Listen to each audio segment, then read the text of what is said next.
Hello, my name is Shirley and I'm a member of the congregation at St John the Baptist Church in Clarendon Park. I'm here to share some of my reflections on Psalm 20. My first thought really is that I seldom go to the Psalms in the Bible, and I guess that might be true of many. In my youth, I loved singing the Psalms. I was in the church choir and I really enjoyed singing the harmonies, and it made the words come alive. It was meditative and comforting.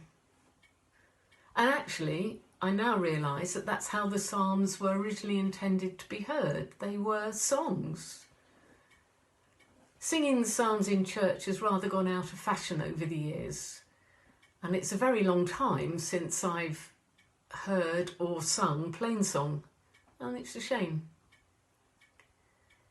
Nowadays we tend to concentrate on what Jesus did, on the New Testament, and we try and use what we read and what Jesus said and did and the questions he asks as models for our lives today. And even though it's 2,000 years on, we find his teaching relevant and valuable. So what about the Psalms? They're Old Testament, they're old-fashioned. What do they have to offer? Well, because they were written as poems, as songs, they have a very compact and raw emotion. And since they're straight from the heart and deal with how difficulties affect us and attempt to show us who to rely on, they're actually very relevant today. So actually maybe now I will go back to them and spend more time thinking about what they have to teach me. I might even, when no one's listening, try singing them. It's a hidden blessing of the lockdown that a new opportunity will appear, and going back to the Psalms might well be one for me. Psalms typically open with a cry out to God, followed by a lament and passionate pleas for help. In fact, they're often just one long whinge, which is perhaps why we don't like reading them.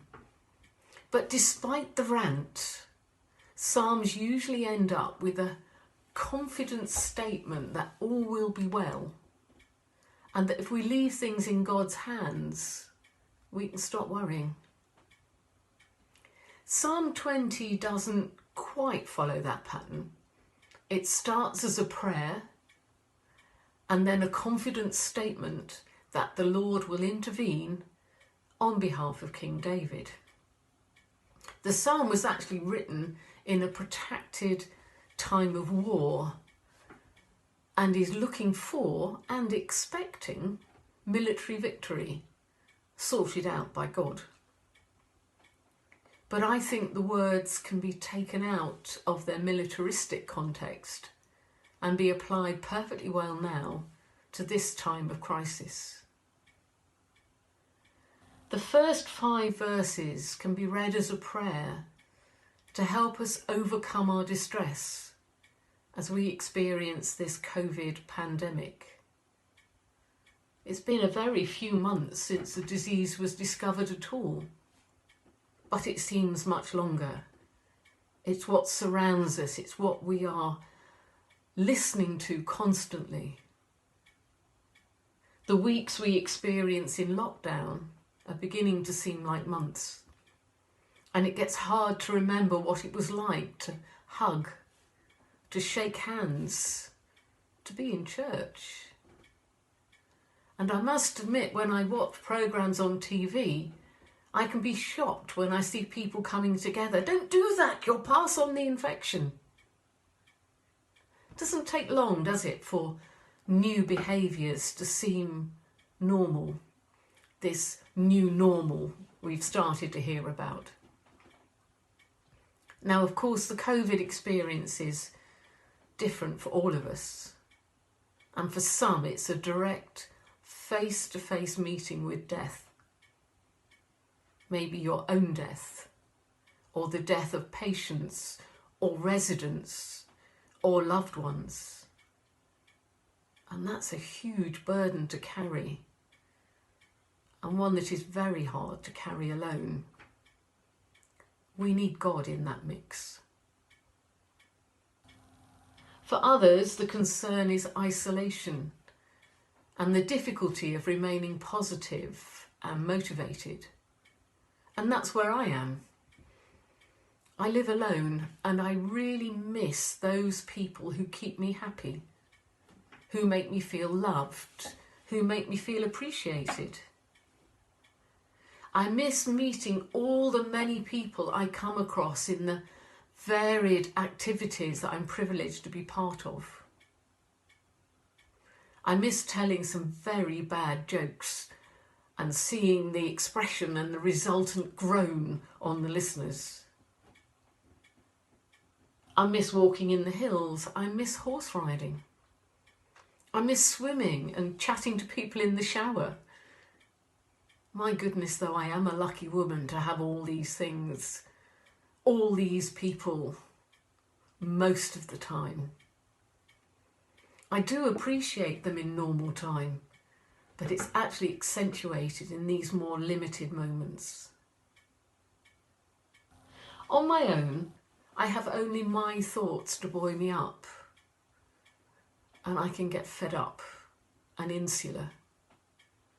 But actually that's really rather melodramatic for me. I have neighbours to talk to over the fence. I have a gorgeous garden. I have WhatsApp. I have Zoom. I have chats across the road. I have phone calls. I can share photographs and video clips, and my goodness, I have far more now than I ever did before. I exchange a few words with strangers when I'm out for my walk. So am I isolated? Really? No, I'm not.